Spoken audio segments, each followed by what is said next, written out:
পইচা। আজিকালিৰ দিনত পইচাই হ'ল ৰজা। পইচা নোহোৱাকৈ আজিৰ দিনত আমি একো কাম কৰিব নোৱাৰোঁ।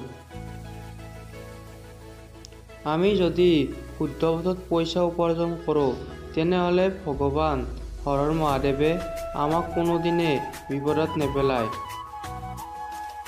প্ৰয়োজনৰ আন এটা নামেই হ'ল পইচা। আজিকালিৰ দিনত পইচা নাথাকিলে একো কাম কৰা নহয়। মোৰ অভিজ্ঞতাৰ ফালৰ পৰাই কেইটামান উদাহৰণ তলত উল্লেখ কৰা হ'ল। এক নম্বৰ,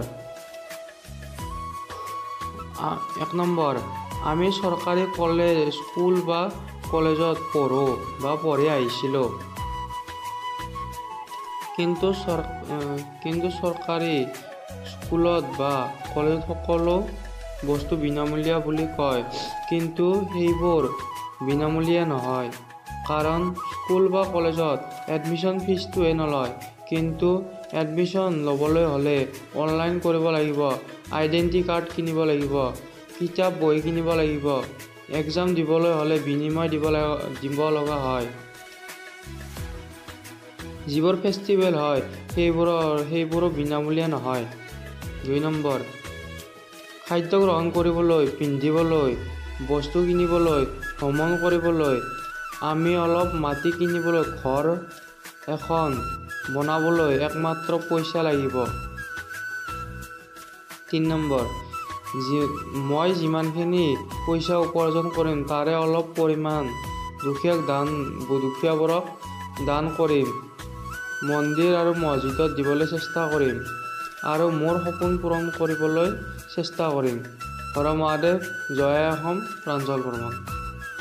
ধন্যবাদ। হৰ হৰ মহাদেৱ। পইচা। আজিকালিৰ দিনত পইচাই হ'ল ৰজা। পইচা নোহোৱাকৈ আজিৰ দিনত আমি একো কাম কৰিব নোৱাৰোঁ। আমি যদি শুদ্ধ পথত পইচা উপাৰ্জন কৰোঁ, তেনেহ'লে ভগৱান হৰৰ মহাদেৱে আমাক কোনোদিনে বিপদত নেপেলায়।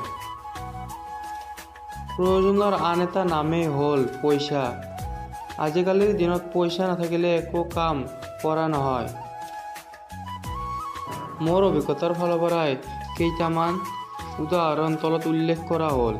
এক নম্বৰ, আমি চৰকাৰী স্কুল বা কলেজত পঢ়ি আহিছিলোঁ।